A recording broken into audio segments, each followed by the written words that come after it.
नमस्कार. श्री स्वामी समर्थ. सर्वांचं आपल्या चॅनलवर खूप मनापासून स्वागत आहे. स्वामी महाराज तुमच्या सगळ्या चांगल्या इच्छा पूर्ण करो. स्वामींच्या कृपेने तुमचा आजचा दिवस शुभ जावो ही स्वामीचरणी प्रार्थना करते मी आणि आपल्या आजच्या व्हिडिओला सुरुवात करते. तर आजच्या व्हिडिओमध्ये आपण अतिशय खूप सुंदर आणि महत्त्वाची माहिती पाहणार आहोत. तर 12 लाख श्री स्वामी समर्थ मंत्र जप त्याची सेवा आपण कशी करावी, म्हणजे लिखित नामजप म्हणजे काय आणि लिखित नामजप आपण कसं करावं आणि कोणी करावं या संदर्भातली आपण संपूर्ण माहिती आज जाणून घेणार आहोत. तर व्हिडिओ शेवटपर्यंत नक्की पहा आणि तुम्ही चॅनलवर नवीन असाल, पहिल्यांदा आपले व्हिडिओ पाहत असेल तर आपल्या चॅनलला नक्की सबस्क्राईब करा, जेणेकरून आपले दररोजचे जे नवीन व्हिडिओ येतील ते सर्वात आधी तुमच्यापर्यंत पोहोचतील. आणि व्हिडिओ आवडल्यास व्हिडिओला एक लाईक एक कमेंट नक्की करा. तर आता आपण जाणून घेऊया. बघा, 13 एप्रिल 2026ला आहे स्वामी पुण्यतिथी. तर या स्वामी पुण्यतिथीनिमित्त म्हणजेच आता 15 एप्रिल म्हणायला गेलं तर आता डिसेंबरचा अर्धा महिना, जानेवारी, फेब्रुवारी, मार्च आणि एप्रिलचे 15 दिवस, म्हणजे हे 15 दिवस आणि ते 15 दिवस म्हणजे असे हे दिवस आहेत. 4 महिने आपल्याकडे आहे. तर समजा तुम्ही हा व्हिडिओ आज पाहताय किंवा उद्या पाहाल किंवा 10 दिवसांनी तुम्ही पाहणार असाल तरी पण तुम्ही सेवा करू शकता. आता मनात असा प्रश्न येतो की हे नामजप का करावं किंवा लिखित नामजप का करावं, याचे फायदे काय आहेत. आधी तर आपण कोणत्याही सेवेचे फायदे पाहत असतो, बघत असतो. कुठेतरी सेवा करत असताना मनात आपल्या किंतु परंतु असे प्रश्न निर्माण होतात आणि मला काय मिळणार आहे या सेवा केल्यामुळे, कुठेतरी आपला स्वार्थ असतो. खरं तर नामजप ही सगळ्यात मोठी सेवा आहे आणि लिखित नामजप करून आपल्या आयुष्यामध्ये सुद्धा बघा खूप सुंदर असे बदल घडतात, म्हणजे घडतातच. आणि आता श्री स्वामी समर्थ, श्री स्वामी समर्थ हे म्हणणं सोपं आहे, हा मंत्रजप सोपा आहे. तर हा मंत्रजप बोलायला जरी सोपा असला पण लिहिणं बघा तेवढंच अवघड आहे, कारण 12 लाख वेळा तुम्हाला हे लिहायचे आहे. तर आता हे कसं करायचं, केव्हा करायचं, कोणी करायचं बघू. सगळ्यात आधी तर सेवा कोणी करू शकतं, कधीही सुरुवात तुम्ही करू शकता. एकतर तुम्ही श्री स्वामी समर्थ किंवा श्री स्वामी समर्थ जय जय स्वामी समर्थ या 2 मंत्रांपैकी तुम्हाला जो मंत्र आवडेल, जो सोपा वाटतो, त्या मंत्राने तुम्ही लिखित नामजप करू शकता. आता तुम्हाला काय करायचं तर बघा, तुम्हाला एका वहीवर, वही कुठलीही असो चालेल, असं नाही की हीच वही पाहिजे का आणि तीच पाहिजे का, असं काही नाही. तुम्ही अगदी तुमच्या घरामध्ये जी आता वही असेल साधी ती घेतली तरी चालेल, किंवा नसेल तर तुम्ही खरेदीसुद्धा करू शकता. साधी वही तुम्हाला आणायची आहे, किंवा बघा ज्या नामजपाच्या वह्या असतात बघा त्या मिळतात, त्यासुद्धा तुम्ही वापरू शकता. किंवा दिवाळीच्या दिवशी बघा लक्ष्मीपूजनासाठी आपण ज्या वह्या घरामध्ये आपण वापरतो ना, त्यासुद्धा तुम्ही वापरू शकता.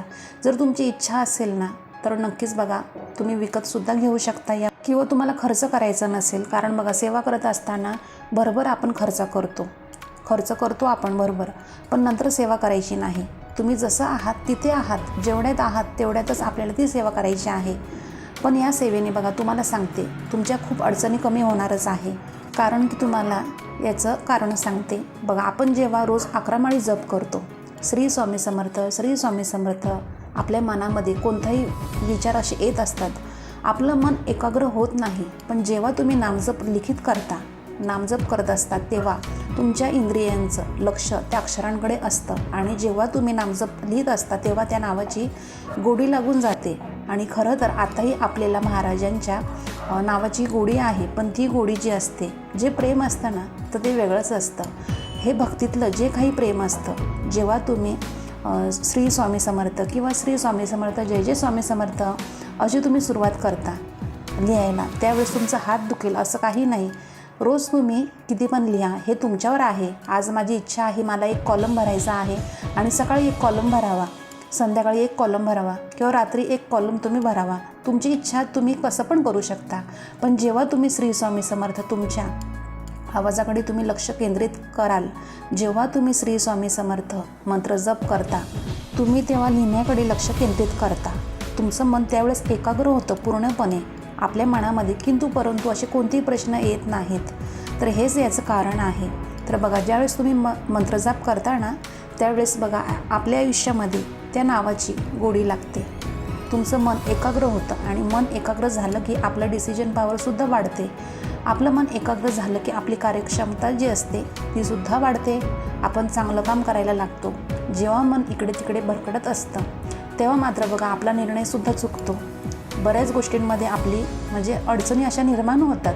ज्यावेळेस तुम्ही मनापासून श्री स्वामी समर्थ मंत्र जप तुम्ही कराल तर एका दिवसामध्ये मन आपलं लागत नाही. आपलं मन किती चंचल आहे सगळ्यांना माहीत आहे. पण श्री स्वामी समर्थ तुमच्या आवाजांकडे बघा, तुमच्या लिहिण्याकडे तुम्ही लक्ष केंद्रित करा आणि महाराजांच्या नावाची गोडी लागली की महाराजांना सुद्धा आपली गोडी लागते.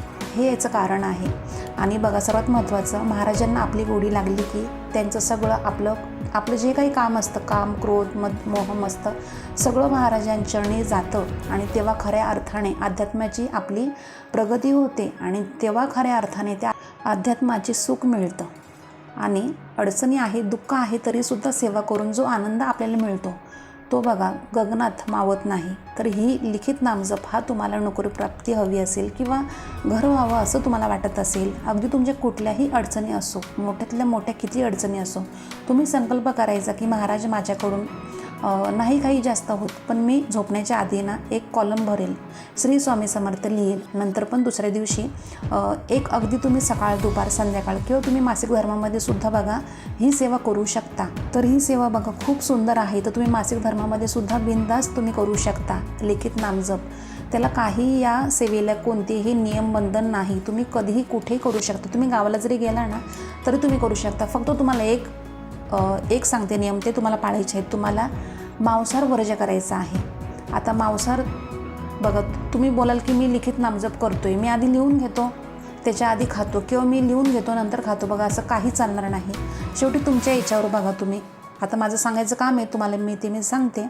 तर बघा, तुम्हाला जे योग्य वाटते ते तुम्ही करू शकता. पण हो, तुम्ही सेवा करा आणि याचा काय अनुभव येतो ना बघा, खूप सुंदर सेवा आहे. आता या वहीमध्ये तुम्ही लिखित नामजप केला आहे. आता अगदी म्हणजे एक असं टार्गेट ठेवा की आता या 4 महिन्यामध्ये ना जास्तीत जास्त नामजप होईल. आता हा नामजप करूनच वहीचं काय करायचं खूप मोठा प्रश्न होता. मग तुम्ही कुठल्याही मंदिरामध्ये जाऊन, तुम्ही अक्कलकोटला जाऊन ठेवू शकता, तुम्ही दिंडोरीला जाऊन ठेवू शकता. तर ही वही तुम्ही कुठेही ठेवू शकता. पण त्याच्यापेक्षा जास्त सुद्धा तुम्हाला सांगते महत्त्वाचं असं आहे की तुम्ही तुमच्या घरामध्ये सुद्धा ही वही ठेवू शकता. वहीमध्ये इतकी सेवा साठलेली असणार आहे. देवघरात तुम्ही तिथे ठेवू शकता किंवा तुम्हाला जिथे ठेवायची आहे तुमच्या घरामध्ये तिथे तुम्ही ठेवू शकता. कारण ही नोटबुक साधी नाही आहे बघा, ही वही जी आहे तर ही साधी नाही, कारण याच्यामध्ये खूप मोठी ऊर्जाही असणार आहे. कारण तुम्ही श्री स्वामी समर्थ किंवा श्री स्वामी समर्थ, जय जय स्वामी समर्थ या मंत्राचं बघा लिखित नामजप तुम्ही केलेला आहे, लिहिलेला आहे. आणि आता बघा तुम्हाला जे शक्य होईल ना ते तुम्ही असं करू शकता. तर या वहीमध्ये बघा खूप मोठी अशी शक्ती असणार आहे. म्हणून तुम्हाला मी सांगते, तुम्हाला जिथे शक्य होईल तिथे तुम्ही ठेवू शकता. आणि बघा, तर आपण सगळेजण मिळून लिखित नामजपाला आता सुरुवात करूया. तर स्वामींच्या पुण्यतिथीपर्यंत बघा 15 एप्रिल 2026पर्यंत सगळ्यांच्या या सेवा घडतीलच. आणि आता बघा, जेवढे होतील ना लिखित नामजप आपले सगळ्यांचे जेवढे होणार आहे तेवढे होऊ द्या. 1 लाख, 5 लाख होऊ द्या, किती पण होऊ द्या, मोजू नका. एवढंच तुम्हाला सांगते. जेवढं होईल ना तुमच्याकडनं तेवढं तुम्ही करा. कारण ही सेवा आपल्याला आपल्या महाराजांच्या चरणी ही सेवा रुजू करायची आहे. आणि आता सर्वात महत्त्वाचं, पेन कोणता घ्यावा ताई? तर पेन तुम्ही कोणताही घेऊ शकता, कुठलाही घ्या, हिरवा घ्या, लाल घ्या, काळा घ्या, कोणताही घ्या. पण ही सेवा करायला बघा कंटाळ करू नका, अवश्य करा ही सगळी सेवा. मी सुद्धा करणार आहे, तुम्ही सुद्धा करा.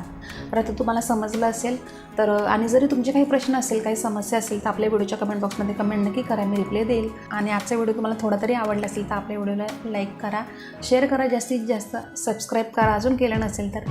आणि कमेंट करायला मात्र विसरू नका, एक कमेंट नक्की करा. तर आपण दररोज अशाच नवीन व्हिडिओमध्ये भेटत जाऊ. तर आजचा व्हिडिओ मी आपल्या स्वामी समर्थ महाराजांनी रुजू करते आणि इथं सांगते धन्यवाद. श्री स्वामी समर्थ.